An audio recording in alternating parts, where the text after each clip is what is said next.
शिव पुराण के अनुसार घर में शिवलिंग रखने से पहले ये बातें जरूर जान लें। नमस्कार मित्रों, स्वागत है सिद्ध टॉक के चैनल पर आप सभी का एक बार फिर से।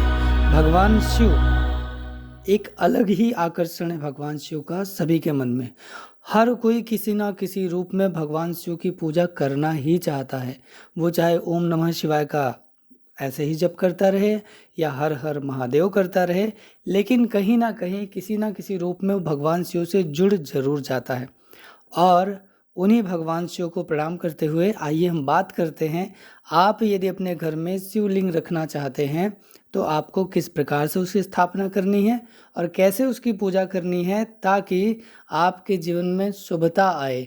कभी कभी गलत तरीके से पूजा पाठ की चीज़ों में, पूजा पाठ करने के नियमों में अगर हम गलती कर देते हैं तो उसका हमें बहुत ही बुरा प्रभाव देखने को मिलता है। जीवन में बहुत बुरा असर होने लगता है और होना भी चाहिए, क्योंकि नियम के विरुद्ध जब भी जाएंगे तो उसका हमें कोई ना कोई तो असर दिखाई देना चाहिए, तभी तो हम समझ पाएंगे कि हमने गलती की है। तो इसलिए ये आवश्यक है कि जहाँ पर गलती हो वहाँ पर हमें डांट मिले, वहाँ पर हमें कोई रास्ता मिले, ठोकर लगे तो हम समझ सकें। तो आइए हम बात करते हैं कि शिव पुराण के अनुसार आपको अपने घर में शिवलिंग कैसे रखनी है और उसकी पूजा कैसे करना है, क्योंकि शिवलिंग की पूजा करना बहुत ही खास है। शिवलिंग भगवान शिव का ही एक रूप है। कुछ लोगों के मन में भ्रांतियां हैं जो शिवलिंग को लिंग के रूप में समझते हैं, जबकि ऐसा नहीं है। वो उनका ही रूप है, उनका ही एक प्रतिबिंब है। जब वो बैठे होते हैं, अगर आप आंखें बंद करके ध्यान करेंगे तो आपको शिवलिंग के रूप में ही भगवान शिव दिखाई दे जाते हैं। तो आप समझिए कि आपको क्या करना है, कैसे भगवान शिव की पूजा करनी है और कैसे इनकी स्थापना घर में करनी है। आप जब भी अपने घर में शिवलिंग स्थापित करना चाहते हैं तो ध्यान रखें कि शिवलिंग का आकार बड़ा नहीं होना चाहिए। ये आपके अंगूठे के पहले पोर के बराबर हो सकता है, उससे बड़ा तो कभी भी नहीं होना चाहिए। आपको अपने घर में जब भी शिवलिंग रखना है तो उसकी प्राण प्रतिष्ठा नहीं करवानी है, उसको ऐसे ही उसकी रोज पूजा करनी है, नियमित पूजा करनी है, अभिषेक करना है।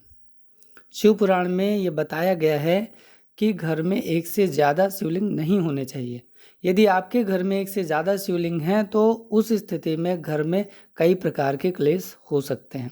ऐसे में उस शिवलिंग को, जो कि ज़्यादा हैं, एक को छोड़कर बाकी शिवलिंग को आपको नदी आदि में प्रवाहित कर देना चाहिए या मंदिर में पहुंचा देना चाहिए। शिवलिंग को गंदा नहीं छोड़ना है। शिवलिंग जब भी आप स्थापित करें हैं तो नियम पूर्वक उसकी साफ सफाई करनी है। जितना ज़्यादा जल की स्थिति वहाँ पर रहेगी, उपस्थिति रहेगी, उतना ही भगवान शिव प्रसन्न होते हैं।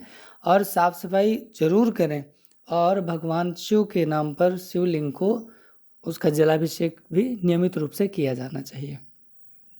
यदि आप अपने घर में धातु का शिवलिंग रखते हैं तो ये भी याद रखिए कि यह शिवलिंग या तो सोने, चांदी या तांबे का होना चाहिए, और अगर है, आपने रखा है, तो उस पर एक नाग भी लिपटा होना चाहिए जो कि उसी धातु का होगा जिस धातु का शिवलिंग है। मान्यता यह भी है कि नर्मदा नदी के जो पत्थर हैं उनसे बने हुए शिवलिंग सबसे शुभ माने जाते हैं, और घर में यदि आप रखते हैं तो पारद का शिवलिंग रखना बहुत ही शुभ है। शिवलिंग यदि घर में रख रहे हैं तो शिवलिंग को कभी भी अकेला नहीं रखना चाहिए। अगर आप अकेला रखते हैं तो ये बहुत ही बुरा प्रभाव छोड़ेगा। बुरा प्रभाव इस प्रकार से कि आपको वैराग्य की तरफ ले जा सकता है। इसलिए ध्यान रखना है कि शिवलिंग के सामने अकेला नहीं, बल्कि वहाँ पर आपको शिव परिवार का एक तस्वीर या फिर उनकी मूर्ति, जो भी आपको उपलब्ध हो जाए आसानी से, उनके साथ ही शिवलिंग को स्थापित करना है। शिवलिंग हमेशा खुले स्थान पर होना चाहिए। घर में भी अगर लगाते हैं, लाते स्थापित करते हैं, तो वो खुले स्थान पर ही होना चाहिए। ऐसा नहीं कि आप कमरे के अंदर लगा करके बंद कर दें, और बेडरूम में तो भूल करके भी किसी भी स्थिति में नहीं होना चाहिए। वो चाहे फ़ोटो भी अगर आप रखते हैं तो फ़ोटो भी नहीं होना चाहिए। बड़े आकार का शिवलिंग घर में इसलिए ना रखें, माना जाता है उससे शिव की जो शक्ति है उसको आप संभाल नहीं पाएंगे, जिससे घर में बहुत ही विकट परिस्थिति बन सकती है, विपरीत परिस्थिति बन सकती है। इस बात का ध्यान रखें कि शिवलिंग हो या भगवान शिव की तस्वीर हो तो उस पर कभी भी आपको केतकी का फूल, तुलसी, सिंदूर या हल्दी नहीं चढ़ानी चाहिए। यह चीज़ें भगवान शिव को अप्रिय हैं।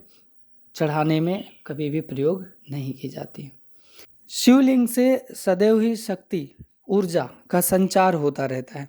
इसलिए यह भी मान्यता है कि आपको शिवलिंग के ऊपर एक जलधारा का उपाय भी करना चाहिए। जैसे कि आपने देखा भी होगा, किसी एक बर्तन में, विशेष तौर पर तांबे का बर्तन हो तो वो उत्तम है। तांबे के बर्तन में पानी भरा हो, उसमें नीचे छेद हो और वो पानी लगातार शिवलिंग पे गिर रहा हो। इसके बजाय मिट्टी का बर्तन भी प्रयोग किया जा सकता है, लेकिन शुद्ध रूप से आपको तांबे का प्रयोग करना चाहिए। तो ये कुछ नियम हैं जिनका प्रयोग करके आप अपने घर में शिवलिंग को स्थापित कर सकते हैं और उनकी पूजा कर सकते हैं। यदि कोई ऐसी स्थिति है कि आप भगवान शिव की पूजा नहीं कर सकते हैं, शिवलिंग की स्थापना करने के बाद भी आप पूजा नहीं कर सकते हैं, तो ध्यान रखें कि कभी भी शिवलिंग स्थापित करने के विषय में सोचना ही नहीं चाहिए फिर, क्योंकि आप अगर पूजा नहीं कर पाएंगे तो उसका हमेशा ही बुरा प्रभाव घर पे पड़ेगा। इसलिए बेहतर यही होगा कि इस स्थिति में आप घर में शिवलिंग की स्थापना ना करें और भगवान शिव को अलग रूप में ही, उनकी फोटो होगी आपके घर में, शिव परिवार होगा आपके घर में, उसी रूप में पूजन करें, वो ही आपके लिए बेहतर है। जिन घरों में शिवलिंग स्थापित हो उस घर को कभी भी बंद करके नहीं जाना चाहिए। कोई ना कोई उस घर में ज़रूर होना चाहिए जो कि नियमित रूप से शिवलिंग को पूजन कर सके, उनका अभिषेक कर सके, उनकी साफ सफाई कर सके, ताकि घर में सदा ही पॉजिटिविटी बनी रहे, एक सकारात्मकता बनी रहे। और इस शक्ति का, जो कि भगवान शिव की शक्ति है, जिसका आप चाहते हैं कि प्रसाद आपको मिले, जिसका चाहते हैं कि प्रभाव आपके घर परिवार पर हो, खुशहाली आए और उन्नति मिले, तो इसके लिए आवश्यक है कि आप नियम पूर्वक ही उनका पूजन करें। मैं उम्मीद करूंगा कि सारी बातें आपको समझ आ गई होंगी। और कुछ लोगों को ऐसा कन्फ्यूजन है कि कभी पूजा करनी है, कभी पूजा नहीं करनी है, कुछ विशेष तिथियों में ही पूजा करनी है। तो ऐसा कुछ नहीं है। भगवान शिव की पूजा करने के लिए विशेष तिथियों का इंतजार करने की कोई आवश्यकता नहीं है।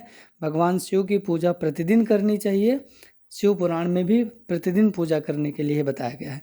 तो आपको नियमित अभ्यास करना है, आपको नियमित पूजा करना है। आपको ऐसा कुछ सोचने की आवश्यकता नहीं है कि कब पूजा करनी, कब नहीं करनी। तो मन से भ्रांति निकालें, भगवान शिव की शरण में जाएं और हाँ, शिव परिवार का ध्यान रखते हुए शरण में जाएं, ताकि आप वैराग्य से बच सकें। तो इस वीडियो में इतना ही, मिलते हैं अगली वीडियो में। तब तक के लिए नमस्कार, खुश रहिए।